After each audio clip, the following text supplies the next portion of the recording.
जय श्री श्याम स्टूडेंट्स, मैं Jyoti Sharma Rajasthan competition classes में आप सभी का स्वागत करती हूँ। तो जैसा कि आपको पता है कि हमारे 7th क्लास की भूगोल स्टार्ट हो चुकी है। एक चैप्टर हम उसमें पढ़ चुके हैं, अब दूसरा चैप्टर स्टार्ट करते हैं।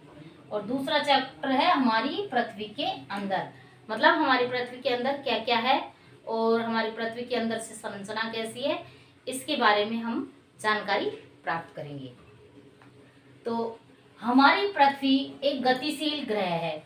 इसके अंदर एवं बाहर निरंतर परिवर्तन होता रहता है, क्योंकि पृथ्वी एक गतिशील ग्रह है और इसकी पृथ्वी के आंतरिक संरचना और बाहरी संरचना में धीरे धीरे निरंतर क्या होते रहते हैं, परिवर्तन होते रहते हैं।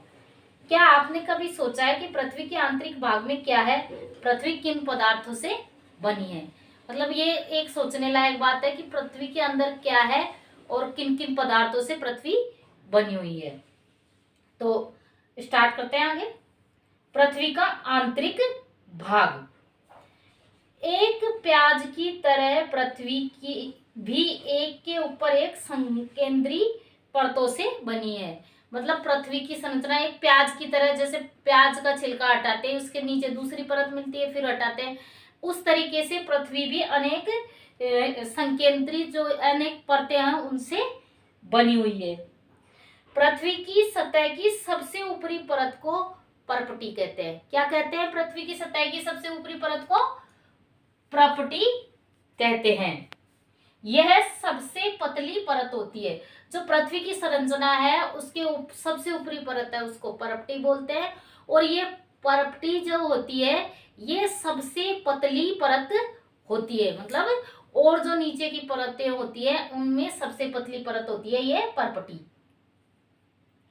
यह महाद्वीपीय सहंती में 35 किलोमीटर एवं समुद्री सतह में केवल 5 किलोमीटर तक है। मतलब महाद्वीपीय सहंती समतल जमीन पर तो अगर नीचे तक खोदे तो ये 35 किलोमीटर तक है, और समुद्र की सतह पर कितने किलोमीटर तक है? केवल 5 किलोमीटर तक है। महाद्वीपीय सहंती मुख्य रूप से किससे बनी हुई है? तो महाद्वीपीय सहंती मुख्य रूप से सिलिका एवं एल्यूमिना जैसे खनिजों से बनी है। सिलिका और एल्यूमिना जैसे खनिजों से बनी है, इसलिए इसे क्या कहा जाता है? इसलिए इसे सीएल कहा जाता है। मतलब सी का मतलब सिलिका तथा एल का मतलब एल्यूमिना, इन दोनों से मिलकर ये बनी हुई है। तो इस परत को क्या कहा जाता है? सीएल कहा जाता है। क्या कहा जाता है? सीएल कहा जाता है। महासागर की प्रॉपर्टी मुख्यतः सिलिका एवं मैग्नीशियम की बनी है। महासागर की प्रॉपर्टी किसकी बनी हुई है? महासागर की प्रॉपर्टी मुख्यतः सिलिका एवं मैग्नीशियम की बनी हुई है। इसलिए देखो एक शब्द तो उसका ले लिया, सिलिका का सी और मैग्नीशियम का मई तो ले लिया, तो इसलिए इसे सीमई कहा जाता है। क्या कहा जाता है? इस परत को, इस दूसरी परत को सीमई कहा जाता है। सिलिका तथा मैग्नीशियम से बनी होने के कारण इसको क्या कहा जाता है? सीमई कहा जाता है। पृथ्वी की कितनी परतें हैं? 3 परतें हैं, सियाल, सीमा और सीमई और नीफे। तो ये दूसरी परत हो गई। परपटी के ठीक नीचे मेंटल होता है। क्या होता है? परपटी के ठीक नीचे मेंटल होता है, जो 2900 किलोमीटर की गहराई तक फैला होता है। परपटी की जो ठीक नीचे मेंटल होता है वो 2900 किलोमीटर की गहराई तक क्या होता है? फैला हुआ होता है। और इसकी सबसे आंतरिक परत कौन सी है? क्रोड है।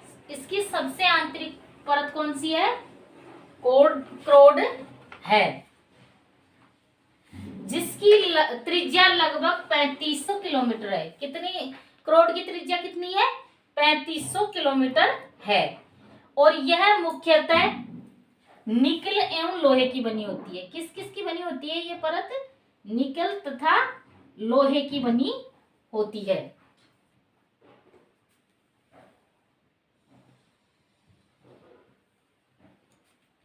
निकिल तथा लोहे की बनी होती है, इसलिए इसे क्या कहा जाता है, इसलिए इसे नीफे कहा जाता है।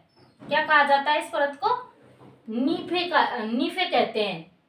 केंद्रीय क्रोड का तापमान एवं दाब काफी उच्च होता है। केंद्रीय क्रोड का तापमान और दाब काफी ऊंचा होता है। निकिल, ये नीफे परत किसकी बनी हुई है, निकिल तथा फेरस की बनी होती है, इसलिए इसको कहा जाता है नीफे। पृथ्वी के आयतन का केवल 1% हिस्सा ही पर्पटी है। 84% मेंटल एवं 15% हिस्सा क्रोड है। कितने प्रतिशत हिस्सा है क्रोड का, 15%। पृथ्वी की त्रिज्या 6371 किलोमीटर है। पृथ्वी की त्रिज्या कितनी है, पृथ्वी की त्रिज्या है 6371 किलोमीटर तक पृथ्वी की त्रिज्या है।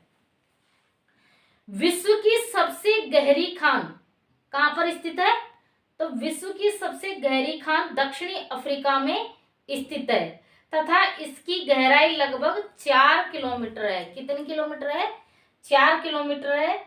तेल की खोज में इंजीनियर 6 किलोमीटर गहराई तक खोद चुके हैं। तेल की खोज में कितने किलोमीटर की गहराई तक खोद चुके हैं, 6 किलोमीटर तक। पृथ्वी के केंद्र तक पहुंचने के लिए, जो कि बिल्कुल असंभव है, ऐसा संभव नहीं हुआ है अभी तक तो कि पृथ्वी के केंद्र तक खोदा जा सके। खोदने के लिए हमको समुद्र की सतह पर 6000 किलोमीटर तक की गहराई तक खोदना पड़ेगा। अगर हम चाहें कि हम पृथ्वी के एंड तक जाएं तो समुद्र की सतह से 6000 किलोमीटर की गहराई तक हमको खोदना पड़ेगा, जो कि ऐसा अभी तक संभव नहीं है, ऐसा संभव नहीं है। सेल एवं खनिज। पृथ्वी की पर्पटी अनेक प्रकार की सेल से बनी है। सेल का मतलब होता है चट्टानी। अनेक प्रकार की सेल से बनी है। पृथ्वी की पर्पटी बनाने वाले खनिज पदार्थों के किसी भी प्राकृतिक पिंड को सेल कहते हैं। किसको कहते हैं, सेल। पृथ्वी की पर्पटी की अनेक प्रकार की सेलों से बनी है। पृथ्वी की पर्पटी बनाने वाले खनिज पदार्थ के किसी भी प्राकृतिक पिंड को सेल कहते हैं। सेल विभिन्न प्रकार के आकार, रूप, रंग या गठन के हो सकते हैं। मुख्य रूप से सेल 3 प्रकार की होती है। कितने प्रकार की होती है सेल, मुख्य रूप से 3 प्रकार की होती है। आग्नेय, इसको इग्नियस भी बोलते हैं।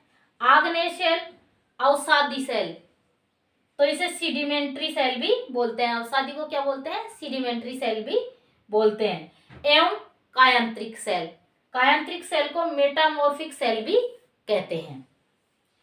द्रवित मैग्मा ठंडा होकर ठोस हो जाता है, इस प्रकार बने सेल को आग्नेय सेल कहते हैं। जब ज्वालामुखी फूटता है और जो लावा निकलता है वो द्रवित, बिल्कुल लावे का कलर होता है काला काला, और जो वो लावा धरती से बाहर निकलता है और जब वो सूख जाता है और जब कठोर होकर काले कलर की चट्टान में परिवर्तित हो जाता है तो इसको आग्नेय सेल कहते हैं। कौन सी सेल कहते हैं, इसे आग्नेय सेल कहते हैं। और इन्हीं को प्राथमिक सेल भी कहा जाता है।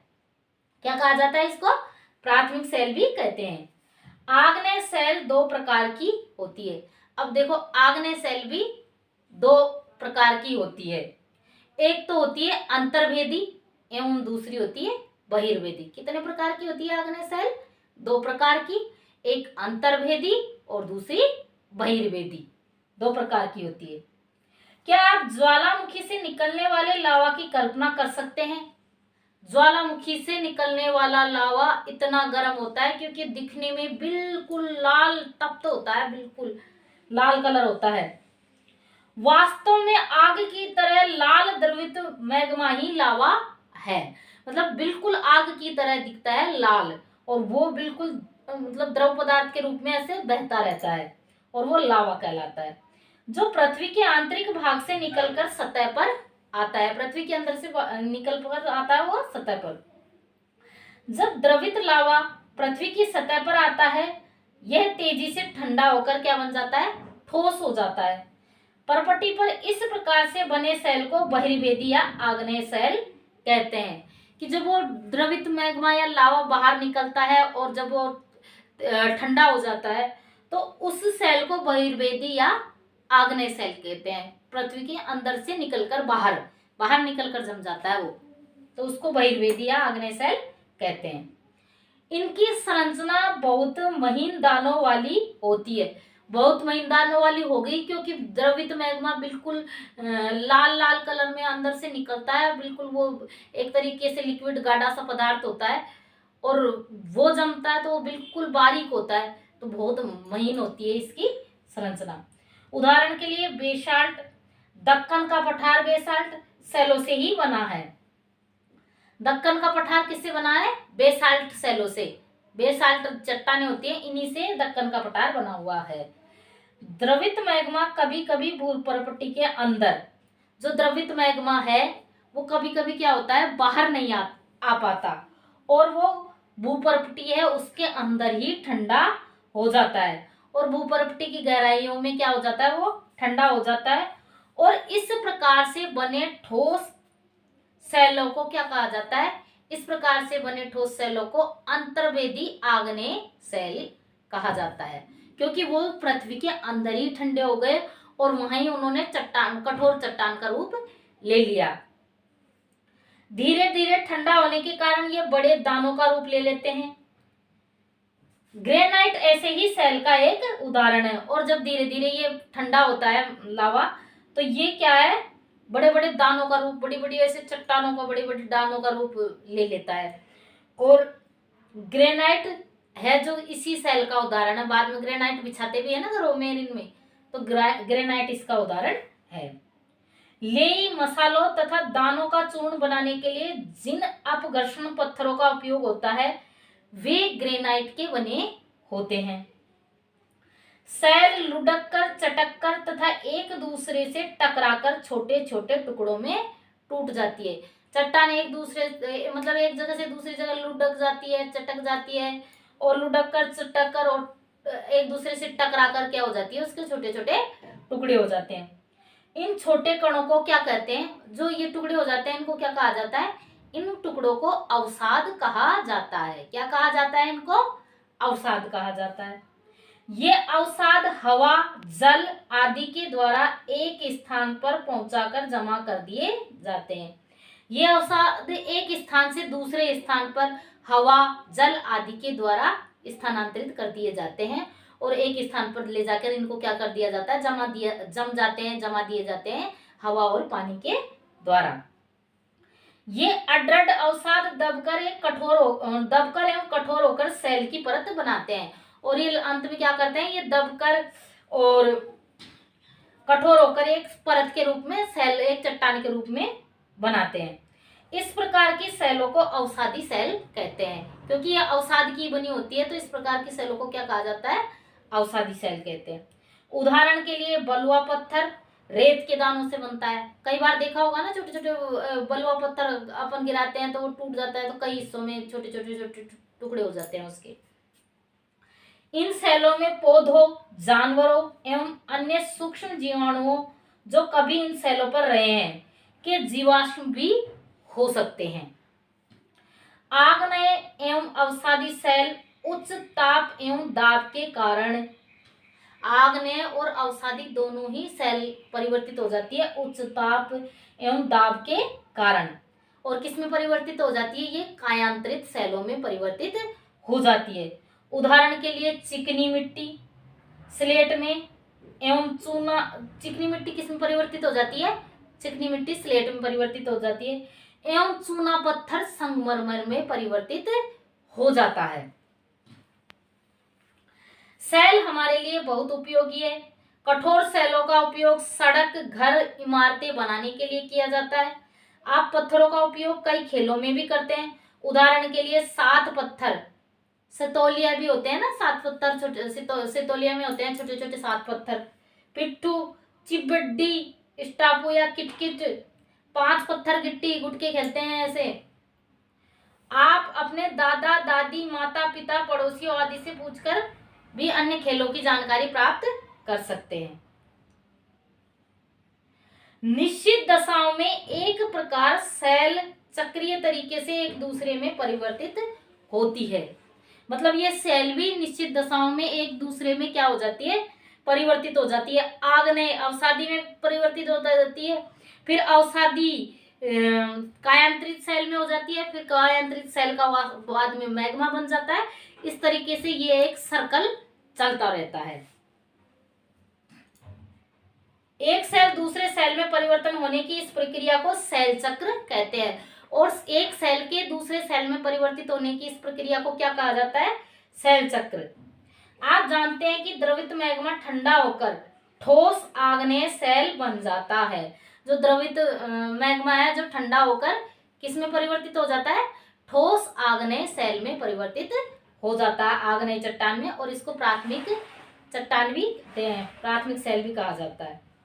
ये आग्नेय सेल छोटे छोटे टुकड़ों में टूटकर एक स्थान से दूसरे स्थान पर स्थानांतरित होकर अवसादी सेल का निर्माण करते हैं। ताप एवं दाब के कारण आग्नेय एवं अवसादी सेल कायांतरित सेल में बदल जाते हैं। मतलब ये एक तरीके का सर्कल चल रहा है, ये चक्र चल रहा है, सेल चक्र। अत्यधिक ताप एवं दाब के कारण कायांतरित सेल पुनः पिघलकर द्रवित मैग्मा बन जाता है। देखो वो सर्कल चल गया। यह द्रवित मैग्मा पुनः ठंडा होकर ठोस आग्नेय सेल में परिवर्तित हो जाता है। सेल विभिन्न खनिजों से बनी होती है। खनिज प्राकृतिक रूप में पाए जाने वाले पदार्थ है। मतलब खनिजों को कोई इंसान नहीं बनाता, ये प्राकृतिक रूप से पाए जाते हैं, जिनका निश्चित भौतिक गुणधर्म एवं निश्चित रासायनिक मिश्रण होता है। खनिज मानव जाति के लिए बहुत ही महत्वपूर्ण है। कुछ का उपयोग ईंधन की तरह होता है, जैसे कोयला, प्राकृतिक गैस एवं पेट्रोलियम। इनका उपयोग उद्योगों, औषधि एवं उर्वरक में भी होता है। खनिजों का उपयोग उद्योगों और औषधियों में भी होता है, जैसे लोहा, एल्यूमिनियम, सोना, यूरेनियम आदि। पृथ्वी के आयतन को केवल 1% स्थायी पर, पृथ्वी का जो आयतन है उसका केवल 1% स्थायी परपटी है। 84% मेंटल एवं 15% हिस्सा क्रोड है। पृथ्वी की त्रिज्या 6371 किलोमीटर है। ये मुख्य बिंदु है जिनको मैं दोहरान कर देती हूँ। इग्नियस लैटिन शब्द इग्निस जिसका अर्थ है अग्नि। इग्निस का अर्थ क्या है, अग्नि। सेडिमेंट्री लैटिन शब्द सेडिमेंटम जिसका अर्थ है स्थिर। मेटामॉर्फिक ग्रीक शब्द मेटामॉर्फिक जिसका अर्थ है रूप परिवर्तन। इसके साथ अपना चैप्टर पूरा हुआ। अब इसके कुछ क्वेश्चन देख लेते हैं। जैसे द्रवित मैग्मा से बने सेल, द्रवित मैग्मा से जो सेल बनते हैं उन्हें क्या कहा जाता है, आग्नेय या प्राथमिक सेल भी कहा जाता है। पृथ्वी की सबसे भीतरी परत कौन सी है, तो पृथ्वी की सबसे भीतरी परत है क्रोड। सोना, पेट्रोलियम एवं कोयला किसके उदाहरण है, सोना, पेट्रोलियम एवं कोयला किसके उदाहरण है, तो ये खनिज के उदाहरण है। सेल जिसमें जीवाश्म होते हैं, जिन सेलों में जीवाश्म होते हैं कौन सी सेल कहलाती है, तो वो कहलाती है अवसादी सेल। पृथ्वी की सबसे पतली परत है, तो पृथ्वी की सबसे पतली परत है परपटी। निम्नलिखित स्तंभों को मिलाइए। क्रोड, तो क्रोड है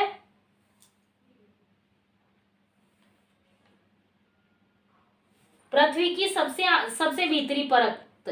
क्रोड क्या है, पृथ्वी की सबसे भीतरी परत। खनिज इसका एक निश्चित रासायनिक मिश्रण होता है। खनिजों का एक निश्चित क्या होता है, रासायनिक मिश्रण होता है। सेल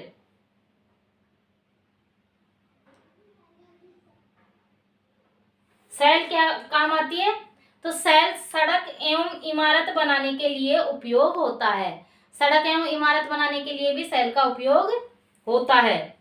चिकनी मिट्टी किस में बदलती है, तो चिकनी मिट्टी स्लेट में बदलती है। किस में बदलती है, स्लेट में। सीएल किससे बना हुआ है, सिलिका एवं एल्यूमिनियम से बनता है। Cl किससे बना है? सिलिका एवं एल्यूमिनियम से बना है। इसी के साथ आज अपना ये चैप्टर कंप्लीट हुआ। इसको ज्यादा से ज्यादा लाइक करें, शेयर करें, सब्सक्राइब करें और पढ़ते रहे, साथ साथ नोट्स बनाते रहें। धन्यवाद।